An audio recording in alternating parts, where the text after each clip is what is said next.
Elle était la blogueuse mode numéro 1 en monde, l'une des créatrices de contenu les plus reconnues et avec le plus de succès. Et pourtant, elle a tout perdu à cause d'un bad buzz. Je parle de divorce, de fermeture de société, de perte de contrat.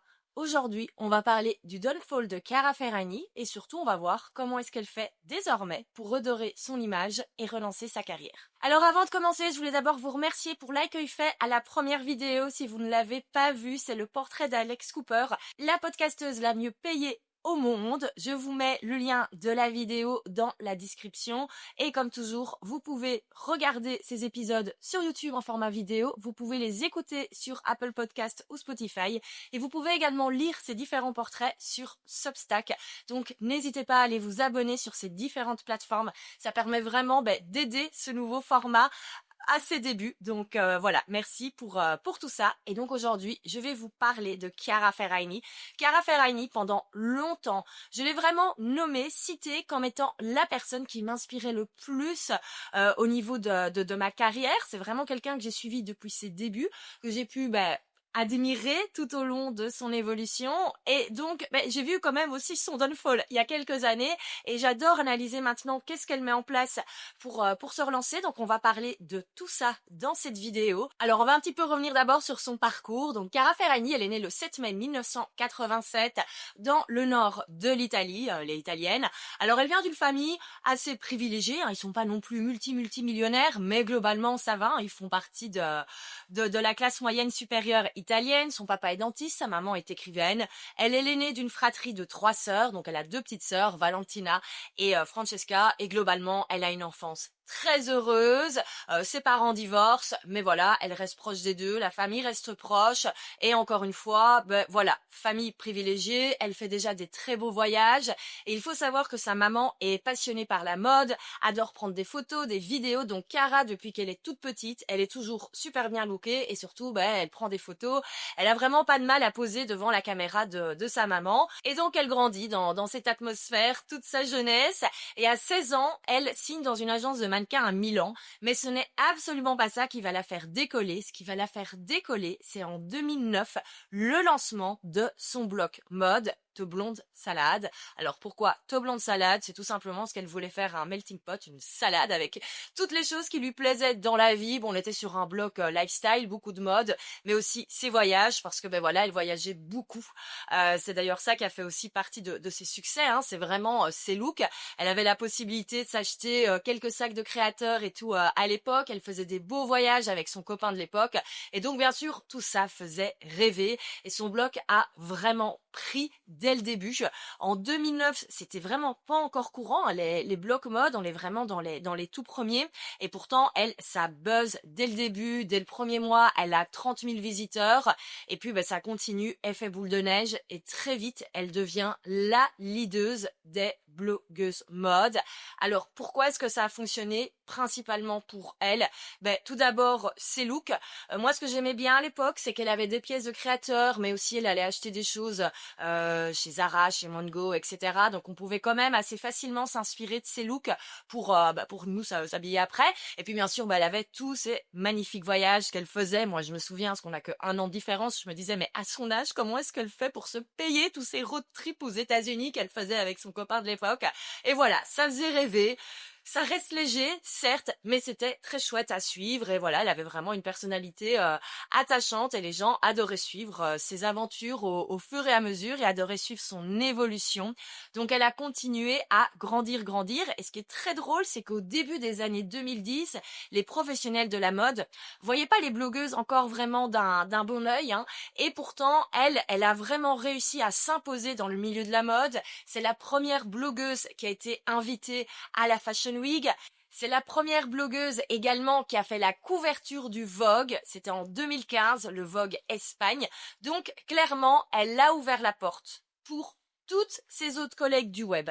C'est elle vraiment qui a fait que les créatrices de contenu / blogueuses / influenceuses, comme on les appelle maintenant, soient considérées comme des vrais professionnels dans le domaine de la mode, et ça, on ne pourra pas lui retirer. Au-delà de la reconnaissance des professionnels, on a aussi la reconnaissance en termes de business. J'ai halluciné quand j'ai été revoir la timeline, je ne me souvenais pas que ça datait d'il y a 10 ans. Et pourtant, il y a déjà 10 ans, en 2015, elle a fait le sujet d'une étude de cas à Harvard. D'ailleurs, elle y est allée avec son équipe pour aller voir le travail qu'ils avaient fait sur elle. Et pourquoi? Parce qu'en fait, elle est tout simplement la première blogueuse à avoir généré des millions de dollars avec son blog. Il faut savoir qu'en 2014, ses revenus avoisinaient déjà les 8 millions de dollars. Il y a 11 ans sur le web. C'est énorme. Alors, les revenus venaient des partenariats avec les marques, les campagnes de publicité qu'elle faisait parce qu'elle devenait petit à petit ambassadrice de marque, mais surtout parce qu'elle a créé elle-même sa propre marque. Ça, c'était en 2013 déjà, donc vraiment, elle a fait partie des premières influenceuses à créer sa propre marque. Elle a tout de suite vu qu'elle pouvait capitaliser là-dessus. Au début, c'était des accessoires, c'était des chaussures qu'on pouvait reconnaître toujours avec le même logo, avec un œil, beaucoup de paillettes, etc. C'est vraiment ça, sa DA. Et puis tout a évolué au fur et à mesure pour vraiment devenir une marque de vêtements, de prêt-à-porter. Et à côté de ça, il y a toute une partie beauty avec du maquillage qui est venu compléter l'assortiment. Donc on est sur une vraie success story. Non seulement elle est visionnaire, mais en plus c'est une vraie femme d'affaires qui comprend très bien comment elle peut capitaliser sur son image et ça plaît en fait. Et à ce moment-là, elle a vraiment un nom et un visage qui vendent. Elle devient d'ailleurs en 2017 l'une des ambassadrices mondiales de la marque Pantene, donc vraiment des gros groupes, des grosses marques comme ça lui font confiance et décident d'utiliser entre guillemets son visage pour vendre leurs propres produits. Donc clairement à ce moment-là, Cara, elle est à son prime. Et encore, c'est pas encore son plus gros prime, vous allez voir. Mais clairement, on est sur une success stories qui continue année après année. Et clairement, on se demande où va-t-elle s'arrêter parce que tout ce qu'elle fait se transforme en or, tout ce qu'elle fait réussit. Alors, elle a quand même quelques détracteurs en Italie, donc bien sûr son succès est international parce qu'elle s'est toujours exprimée en anglais, son blog était en anglais dès le début, mais par contre, c'est vrai qu'en Italie, alors que c'est quand même sa terre natale, c'est quand même son pays, elle a toujours eu une petite bande de détraqueurs, entre guillemets. En fait, je pense que c'était surtout un petit peu de la jalousie, mais beaucoup de gens, en fait, dès le début, la trouvaient un petit peu inutile. Ils aimaient bien se moquer d'elle, ils aimaient bien, taper un petit peu sur tout ce qu'elle faisait. Bon, après, quand on a un personnage public, forcément, on ne peut pas plaire à tout le monde. Mais voilà, ça, c'est important à retenir pour la suite de l'histoire. Dès le début, elle a quand même toujours eu ses détraqueurs dans son propre pays. Et voilà, mais bon, globalement, ça ne l'a pas empêché de réussir. On est donc en 2017. Tout continue d'aller très très bien pour Cara Ferragni. Elle fête ses 30 ans le 7 mai 2017 et elle ne les célèbre pas n'importe comment, étant donné qu'elle a une demande en mariage en direct devant tout le monde. Alors, qu'est-ce qui s'est passé? Un petit retour en arrière sur sa vie privée. Donc, Cara, globalement, c'est toujours une femme qui a été très souvent en couple, et elle n'hésitait pas à partager ses histoires d'amour, etc., etc. Et en 2016, elle a officialisé avec le rappeur Fedez. Alors nous, on ne le connaît pas réellement dans le monde francophone, mais c'est un rappeur italien, c'est une superstar en Italie.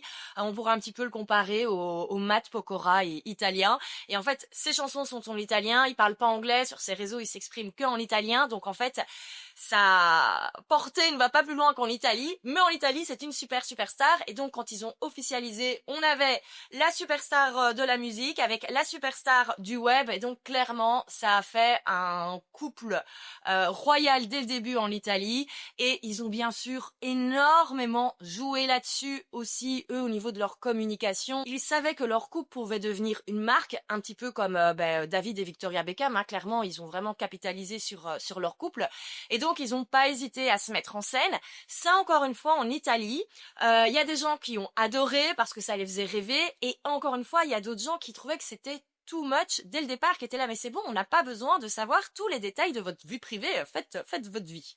Donc, comme Cara et Fedez ne font jamais rien à moitié, la demande en mariage que Fedez a prévue, c'est le jour des 30 ans de Cara, lors d'un concert de Fedez. Il l'a fait monter sur scène et devant tout le public en furie, il la demande en mariage. Immédiatement, c'est bien sûr posté sur les réseaux sociaux, ça fait le buzz et un an plus tard, ils se marient le 1er septembre 2018, où ils ont fait un mariage de folie en Sicile. Et encore une fois, ça a été et admiré et critiqué en même temps. Alors moi, je me souviens, je regardais ça, j'ai là, mais c'est quoi ce mariage de fou? Ils ont fait un espèce de Coachella où après il y avait une fête foraine. Elle avait plusieurs robes, toutes magnifiques. Bien sûr, c'était magnifique le mariage en lui-même, la cérémonie. Elle avait une robe qui avait été faite spécialement pour elle par la directrice artistique de Dior. Donc elle était sponsorisée par Dior pour son mariage. Tout le mariage a été très sponsorisé globalement par des marques. C'est ce qui a valu pas mal de critiques en Italie où les gens étaient là, ok, c'est bon, vous avez déjà plein d'argent. Est-ce que sincèrement vous avez besoin d'aller faire un mariage qui est sponsorisé par des marques et qu'on voit partout sur les réseaux sociaux? Visiblement, ils avaient envie et besoin de le faire, en tout cas envie. Et donc voilà, tout est marketé, tout est bien fait, tout est contrôlé au niveau de la communication. Chiara, elle fait rêver avec Fedez. Entre-temps, ils ont accueilli un petit garçon, Léon, et ils auront une deuxième fille qui s'appelle Vittoria en 2021. Alors après son mariage qui a été vu et revu partout, Chiara, elle continue son ascension. En 2019, il y a un reportage qui est créé sur elle pour Amazon Prime, il s'appelle Unposted. J'avoue, je l'attendais avec impatience, j'étais un petit peu déçue, mais n'hésitez pas à aller le voir. Certes, maintenant, il date un petit peu, mais voilà, ça remonte vraiment toute sa carrière, donc n'hésitez pas à aller le voir. Et information quand même très intéressante, la première de ce documentaire a eu lieu à un festival, et pas n'importe lequel, il s'agit de la Mostra de Venise.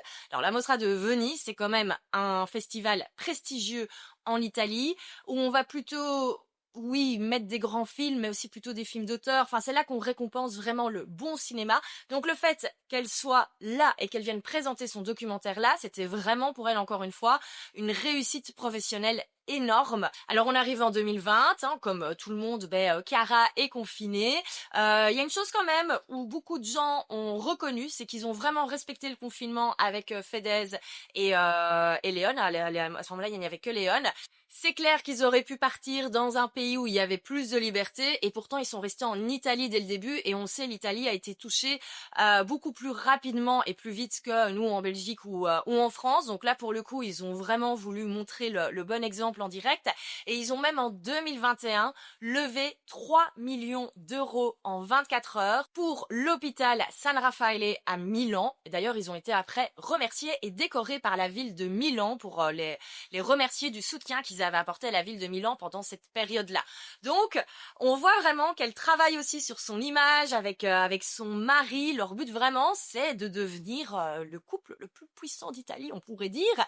Alors pour Chiara, tout continue de très bien aller. Donc c'est cette année-là qu'elle accueille sa deuxième fille, Victoria, et elle rejoint également, toujours en 2021, le conseil d'administration de Tod's. Donc, énorme reconnaissance, encore une fois, professionnelle. Et il faut savoir que le jour où ça a été annoncé qu'elle rejoignait le conseil d'administration et que donc elle donnerait son avis sur des décisions importantes, le cours de l'action du groupe a bondi de 14% ce jour-là. C'est pour vous dire l'impact, l'image qu'elle a dans le secteur de la mode. Elle est vraiment respectée, elle pèse dans ce milieu comme pèserait par exemple Anna Wintour, qui a été pendant des années la rédactrice en chef de Vogue. Là, vous allez me dire, ok, qu'est-ce qu'elle a fait d'autre en 2021? Eh ben, je vous l'ai dit, avec son mari, ils capitalisent sur leur couple et ils lancent leur propre série télé-réalité, un petit peu comme les Kardashians, à part que là, c'est Ferrainez, et il y aura eu 2 saisons sur Amazon Prime. Alors moi, je peux vous dire que également, je l'attendais avec impatience. Honnêtement, j'ai trouvé ça un petit peu ennuyeux comme série. Pourquoi? Par exemple, tout ce qui est Kardashian, etc., c'est très drôle à regarder parce qu'elles sont un petit peu crazy. Chiara et Fedez sont des gens qui bossent et qui s'occupent de leurs enfants. Donc au final, je trouve que ça, c'est pas très passionnant à regarder, mais voilà, on voyait un petit peu plus les coulisses du couple. J'étais un petit peu déçue qu'on ne voit pas assez le côté businesswoman, qu'on voit comment elle s'occupe de ses business, etc. Mais bon, voilà, ils voulaient plus montrer la vie de famille. En même temps, ça s'appelle Tough et Inez. Donc voilà, mais clairement, encore une fois, énorme succès pour Chiara et Fedez. Et là, vous allez me dire, ok, qu'est-ce qui a bien pu se passer? Comment ça se fait que du coup, cet empire qu'elle a créé et qu'ensuite ils ont continué de construire à deux, qu'est-ce qui a bien pu se passer? Alors, en décembre 2022, Chiara fait la promotion avec l'entreprise Balocco, qui est une entreprise qui fait des gâteaux de supermarché, etc. Elle fait la promotion d'un Pandoro. Un Pandoro, c'est un petit peu comme un panettone, il y a une petite différence dans la recette. Mais donc voilà, seule différence avec tous les Pandoro qu'on retrouve dans les supermarchés d'Italie avant les fêtes de fin d'année, parce que c'est vraiment quelque chose que les Italiens mangent à Noël. Elle a créé son propre Pandoro. Il y a rien de spécial en gros, c'est juste le packaging qui est différent. Voilà. Par contre, il coûte 9 € en plus. Pourquoi? Parce que l'argent va aller à l'hôpital des enfants de Turin. Cette opération, elle connaît un très beau succès. Pourquoi? Parce que Chiara, comme je vous ai dit, elle a ses petits détracteurs en Italie, mais elle a quand même plein de fans, donc forcément les gens achètent parce qu'il y a marqué Chiara dessus, et surtout les gens se disent ok, c'est pour une bonne action, c'est pour l'hôpital des enfants, donc je suis ok de mettre beaucoup plus d'argent dans mon Pandoro. Voilà, ça fait plaisir, c'est pour les enfants, donc voilà. L'action se passe, les fêtes de fin d'année se passent. Ensuite, l'année 2023 se passe pour Chiara, et c'est en décembre 2023, donc un an après que l'action ait été faite, que l'autorité italienne de la concurrence annonce que Chiara Ferragni et les sociétés qu'elle contrôle vont devoir payer une amende de plus d'1 million d'euros pour concurrence déloyale et pratiques commerciales trompeuses. Alors, qu'est-ce qui s'est passé globalement? Revenons sur Pandoro. En gros, en fait, Chiara, elle nous a un petit peu fait croire, c'était pas marqué exactement noir sur blanc comme ça, mais c'était exprimé d'une certaine façon, à croire que les bénéfices de la vente des Pandoro iraient aux enfants, et que donc, au plus il y avait de Pandoro vendus, au plus il y aurait d'argent pour l'hôpital. Assez logique. Ce qui s'est passé en réalité, c'est que des mois avant que l'action réellement commence, donc l'été 2022, Chiara Ferragni et Baloco, ils ont fait un don de 50 000 € à l'hôpital des enfants, et puis ils n'ont pas reversé 1 € en plus. En fait, tous les bénéfices des Pandoro, ils ont été dans la poche de Chiara. Et ça fait mal, parce qu'on sait qu'elle a été payée 1 million d'euros dans cette action. Donc, elle empoche 1 million, et l'hôpital des enfants, uniquement 50 000 €. Et clairement, c'est un scandale en Italie à ce moment-là. Ça ne passe pas. Au début, Chiara, elle communique très vite en disant qu'elle n'est pas d'accord avec cette amende, etc. Mais en fait, le mal est fait, et très vite, ça devient le scandale du moment en Italie. On en a moins parlé dans le reste du monde, mais en Italie, c'est le scandale du moment. Pourquoi? Parce qu'en fait, la presse qui est bien contente de pouvoir taper sur Chiara, ça fait ventre, plus tous ces détraqueurs qui n'attendaient que ça depuis des années, qu'elle fasse une erreur pour juste la faire tomber, ils se sont acharnés sur elle. Et certes, elle a fait une erreur, certes, on ne connaît pas les détails des contrats, etc. Mais globalement, à ce moment-là, Chiara, elle devient persona non grata en Italie. Et on aurait pu croire que ça aurait été un scandale qui aurait duré quelques jours, voilà, le temps que les gens tapent un petit peu sur elle, etc. Mais pas du tout. Alors, il y a eu des erreurs de communication, elle a fait une vidéo qui a été très critiquée. Faut savoir que Chiara, elle est toujours pimpée sur ses photos, elle est toujours maquillée, coiffée, etc. Là, elle fait une vidéo où elle a l'air vraiment, où on voit qu'il n'y a pas de lumière, qu'il y a pas, voilà, elle s'est pas mise à son avantage comme d'habitude. Et dans cette vidéo, elle dit que oui, il y a eu une erreur parce qu'il y avait une action commerciale et une action de charité en même temps, et que c'était une erreur de mixer les deux, que oui, il y avait une erreur de communication. Et en fait, elle a tellement appuyé sur ce terme erreur de communication, que les gens au final lui ont tapé dessus en disant arrête de dire que c'est une erreur de communication, tu savais très bien ce que tu faisais, tu savais très bien que tu étais en train d'empocher de l'argent alors que les gens pensaient que cet argent irait à un hôpital. Donc arrête de nous raconter n'importe quoi. Alors, pour Chiara à ce moment-là, ça a été silence radio. Faut savoir qu'on était au mois de décembre, on est sur la période la plus importante pour les influenceuses, parce que c'est à ce moment-là qu'elles ont toutes les collaborations avec des marques, donc c'est vraiment une très très grosse période. Elle n'a rien posté sur Instagram pendant plusieurs semaines, et surtout elle a perdu énormément parce que Tod's ne l'a pas reconduit au conseil d'administration. Elle a des prestataires avec lesquels elle travaillait, notamment l'entreprise qui fabriquait les lunettes de soleil pour sa marque a dit qu'ils arrêtaient de collaborer avec elle. Donc en fait, on a vraiment tout le monde qui a commencé à se retourner contre elle. En Italie, elle s'en est vraiment pris plein la tronche dans la presse. Moi, je me souviens, je suivais ça sur Twitter, j'allais regarder sur le Twitter italien, parce qu'on n'en parlait pas beaucoup dans le reste du monde, mais en Italie, c'était vraiment le scandale numéro 1, et j'étais là.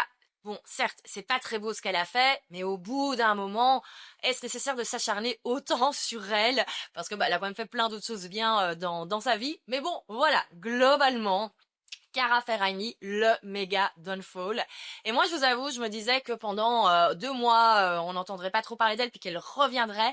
Et en fait, elle a vraiment eu un silence qui a duré plusieurs semaines, plusieurs mois, où elle revenait, mais vraiment par moment. Elle a recommencé à partager du contenu sur Instagram, mais elle n'avait plus aucune collaboration avec des marques. On ne l'a vue à aucune Fashion Week, plus aucune interview dans les magazines. Vraiment, toute l'année 2024, on n'a quasi pas entendu parler d'elle, sauf au niveau privé, parce que oui, en fait, suite au scandale du Pandoro, qui s'appelle le Pandoro Gate en Italie, Fedez a claqué la porte et s'est barré. J'avoue qu'au début, je me suis dit, il est quand même pas très sympa de lâcher sa femme, parce que voilà, il y a un bad buzz. Alors, il faut savoir, et ça c'est sorti en janvier 2025, c'est directement Chiara qui a tout balancé. En fait, Chiara, elle a appris quelques semaines avant qu'il y ait ce bad buzz là, donc ce fameux Pandoro Gate qui démarre, elle a appris que depuis le début de leur relation, son cher Fedez avait une maîtresse et que même le jour du mariage, il avait hésité à annuler le mariage. En gros, il a appelé sa maîtresse le matin et il lui a dit écoute, si tu veux que j'annule le mariage, je l'annule, je m'en fous, toute l'Italie nous regarde, mais je m'en fous, s'il faut que je dise que c'est avec toi que je pars avec toi. Donc, clairement, elle a toute sa life en quelques semaines qui s'est effondrée. Donc d'abord, elle apprend que son mari la trompe depuis le début, que tout est faux en réalité. Et quelques semaines après, elle a ce scandale qui éclate. Bon, clairement, c'est pas très drôle pour elle. Et moi, je vous avoue, quand j'ai appris que tout était faux, parce que je vous ai dit, j'avais suivi le mariage, j'avais suivi leurs histoires, ça faisait rêver, disons-le. Ils avaient un couple qui faisait rêver par leur succès. Tout avait l'air d'aller super bien. Et apprendre que tout est faux, j'étais là... Ah ouais, carrément. Eh ben, dis donc, on l'avait pas vu venir. Et alors, on pourrait croire que cette histoire d'apprendre qu'elle était trompée depuis le début, que ça aurait pu un petit peu attendrir l'opinion publique, mais pas du tout, parce que même ça, les gens l'ont retourné contre elle. Enfin, en tout cas, encore une fois, c'est des traqueurs, une partie de la presse italienne, etc., en disant, arrête de t'apitoyer, tu le savais très bien, vous étiez un couple marketing, tu aussi, tu allais voir ailleurs, il allait voir ailleurs, vous le saviez très bien, vous étiez un couple business pour avancer ensemble, pour faire évoluer vos carrières ensemble, donc arrête de faire ta drama queen. Je vous jure qu'il y a des choses comme ça qui sont sorties. Il y a un youtubeur italien qui a fait une vidéo de plus de 2 heures pour dire à quel point elle était une mère affreuse, qui ne s'occupait pas de ses enfants. Bref, on l'a attaquée sur tous les pans de sa vie. Et aujourd'hui encore, donc j'enregistre cette vidéo en septembre 2025, elle n'a toujours pas réellement retrouvé ce qu'elle avait avant. Et est-ce qu'elle va le retrouver un jour? On sait pas, on sait pas. Parce qu'elle est juste en train de redémarrer maintenant. Alors, globalement, on l'a vu, son image a été complètement roulée dans la boue suite à ce bad buzz. Mais bien sûr, ça a un impact au niveau des finances. Parce que Chiara, depuis le début, c'est le visage de son entreprise. Et donc forcément, quand un bad buzz comme ça éclate, ça a des impacts au niveau des chiffres. Les chiffres, c'est impressionnant. Le downfall entre l'année 2023 et l'année 2024, parce que donc le bad buzz a eu lieu en décembre 2023, donc c'est vraiment en 2024 que on voit une chute drastique du chiffre d'affaires. Je vais vous donner les chiffres tout de suite, mais elle aurait pu tout perdre. Elle aurait pu perdre carrément tous ses business, tout ce qu'elle avait créé. Donc je sais que vous aimez les chiffres, donc on va parler chiffres. Elle a plusieurs sociétés. Sa société Phoenix SARL qui gère sa marque, donc vêtements, maquillage, etc. En 2023, cette société a fait un chiffre d'affaires entre 11 et 12 millions d'euros. Je ne sais pas pourquoi on n'a pas le chiffre exact. J'ai fait mes recherches. Voilà, c'est tout ce que vous aurez entre 11 et 12 millions d'euros. Et en 2024, le chiffre d'affaires a chuté à 2 millions d'euros. Pour Chiara, qui a presque 30 millions de followers sur les réseaux sociaux, c'est très peu, 2 millions pour sa propre marque. Moi je connais des entrepreneurs du web qui font le même chiffre d'affaires avec 10 000 followers. Pourquoi? Parce qu'ils vendent plein de choses. Mais globalement, c'est un chiffre très petit et je vous avoue même que j'étais étonnée du chiffre d'affaires de sa société avant le bad buzz. Alors certes, c'est une société qui tourne, 12 millions de chiffre d'affaires, c'est un très beau chiffre. Mais vu son audience, vu le nombre de followers et la portée qu'elle a, je m'attendais à beaucoup plus. Mais bon, globalement, on est déjà sur un très beau chiffre d'affaires en 2023 qui, on le voit, chute drastiquement en 2024. Mais bien sûr, au début, ils n'ont pas diminué tous les frais. Et donc, la société est en perte de 10 millions d'euros. C'est énorme. Et sa deuxième société, Funnies Retail, qui là s'occupait de la partie magasin physique, hein, parce que je vous avais dit, elle avait son magasin à Milan. Entre-temps, il y en avait un autre qui avait ouvert à Rome. Et en fait, ils ont dû fermer. Pourquoi? Parce que ces magasins n'étaient plus rentables. Et donc, toute la partie magasin physique a fermé. La société Funnies Retail a dû carrément déposer le bilan.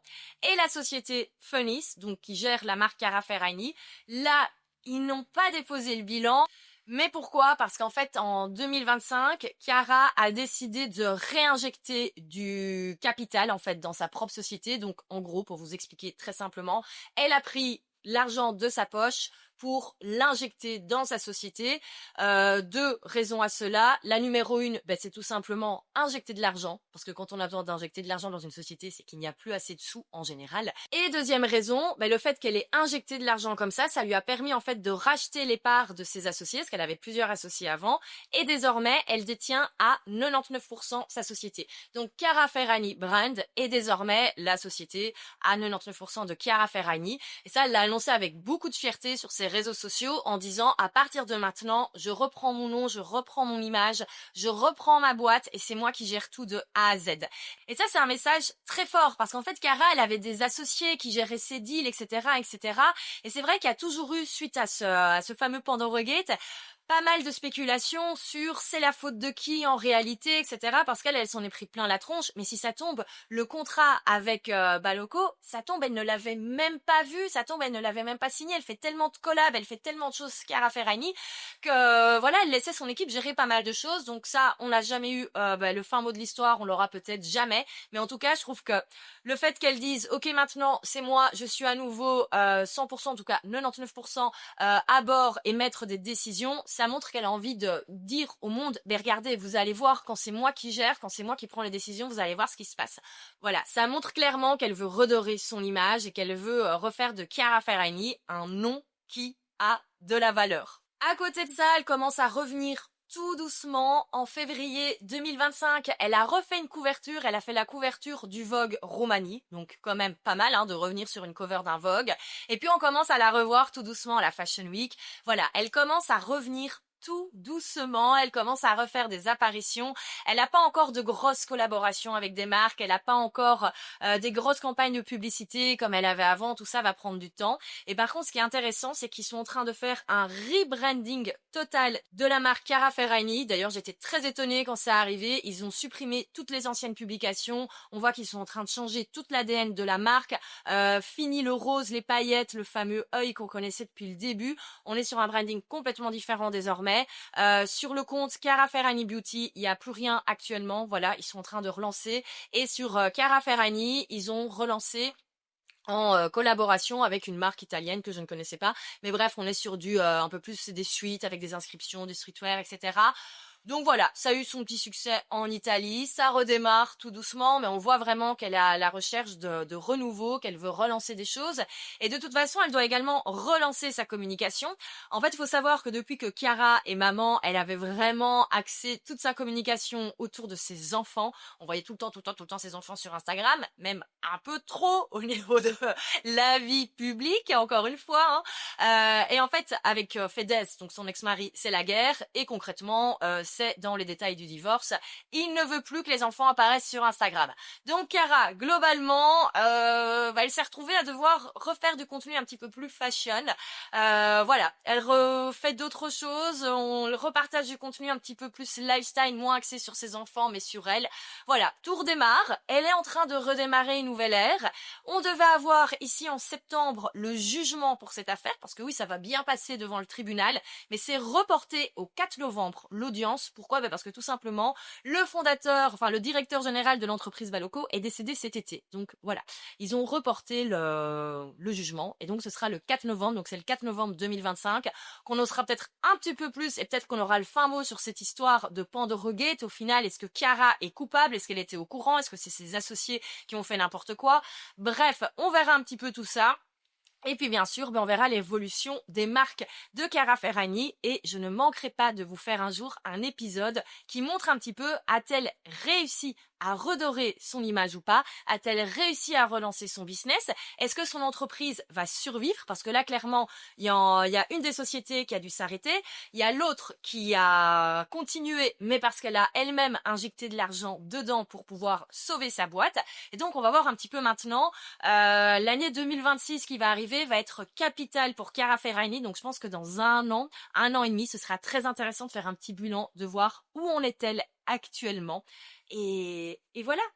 Je trouve que cette histoire, elle est intéressante parce que ça nous montre que parfois tout est faux. Parce que clairement, son couple avec Fedez, même si elle n'était pas au courant, pour lui, c'était faux depuis le départ. Donc je trouve ça complètement fou qu'un couple qui a eu 2 enfants, on apprenne que c'était fake en réalité. En tout cas, pour un des deux. Pour elle, on ne sait pas réellement. De quoi était-elle au courant, etc. Ça reste leurs petites affaires. Mais bref, voir qu'un tel mariage, un tel couple, qui a même eu son émission de télé-réalité sur Amazon Prime, voilà, apprendre que c'était fake, au final, je trouve ça fou. Honnêtement, je l'avais pas vu venir, parce que je l'ai su depuis méga longtemps, et moi j'étais convaincue que c'était des deux côtés, que c'était un vrai couple, enfin en tout cas que les deux s'aimaient. Et puis ça montre aussi que quand on est connu depuis autant d'années, qu'on a autant de succès, on n'a malheureusement pas le droit à l'erreur et qu'il faut être super vigilant. Et au final, le fin mot d'histoire, c'était ça, c'est est-ce que Chiara n'a pas trop délégué certaines choses? Moi, c'est mon avis, c'était déjà mon avis il y a un an, quand j'avais déjà parlé de cette affaire sur mon autre podcast. Et moi, je suis convaincue en réalité que c'est juste qu'elle était pas au courant du deal, qu'elle a communiqué ce qu'on lui a dit de communiquer, et voilà. Mais ça montre que quand on a une telle notoriété, on ne peut pas se permettre de ne pas faire attention à 2000% à ce qu'on fait, aux collaborations qu'on fait. Il faut avoir une image qui est impeccable constamment. Et voilà, elle l'a appris à ses dépens. Personnellement, je trouve que la presse italienne s'est un petit peu trop acharnée sur elle. Certes, c'est pas bien d'avoir menti sur une œuvre de charité. Mais voilà, elle s'est excusée, elle a fait un don d'1 million à l'hôpital. Donc voilà, était-ce nécessaire de s'acharner autant sur elle? Je ne sais pas. Ça vient aussi du fait que c'est la number one au final, celle qui a un petit peu ouvert toutes les portes aux autres créatrices de contenu. Et donc c'est pour ça que ça a eu un tel retentissement, c'est parce que c'était elle. On lui faisait confiance. Pour nous, Cara, c'était la number one. Tout ce qu'elle faisait était bien. Et donc apprendre qu'elle a un petit peu trompé son public, que ce soit malgré elle ou en le sachant, mais clairement ça a eu un impact très négatif sur les créateurs de contenu au final partout. Et en Italie, il y a même une loi qui est passée maintenant pour contrôler les influenceurs à plus d'1 million de followers, pour vraiment aller contrôler ce qu'ils font, les opérations commerciales, etc. Donc ça a eu un impact qui au final je pense est positif, parce que ça reste un nouveau secteur dans lequel il faut faire des contrôles. En France aussi, il y a des lois qui sont passées, donc c'est très bien. Voilà, elle l'a initié un petit peu malgré elle. Et d'ailleurs, cette loi, qui a un nom italien que je ne vais pas tenter de prononcer, s'appelle la loi Ferragni dans la vie de tous les jours. Là, les gens l'appellent vraiment la loi Ferragni parce que c'est avec ce scandale-là que ça a été fait.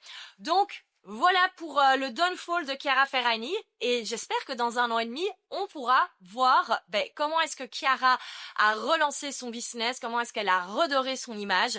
Honnêtement, je trouve que cette fille, elle a toujours été visionnaire, elle a toujours eu un temps d'avance, elle a toujours été très smart. Et donc, je pense sincèrement qu'elle va revenir, et qu'elle va revenir en force. On ne sait pas encore ce qu'elle prépare. Moi, j'ai hâte de voir ce qui va se passer au niveau de ses marques. Et bien sûr, je prends des captures d'écran et tout pour pouvoir vous documenter tout ça et faire un débriefing. Donc, si vous voulez pas manquer cela, ce sera peut-être dans quelques mois, ce sera peut-être dans un an. Abonnez-vous à cette chaîne. Abonnez-vous sur Spotify, sur Apple Podcasts, sur Substack. Et comme ça, on pourra suivre ensemble la suite des aventures de Chiara Ferragni. Si vous avez aimé cette vidéo, n'hésitez pas à la liker, à la commenter, ça fait un bien fou à la chaîne. Et puis bien sûr, on se retrouve nous la semaine prochaine pour une nouvelle vidéo, pour ne rien manquer. Et vous vous abonnez. Encore une fois, oui, je le dis. À la semaine prochaine.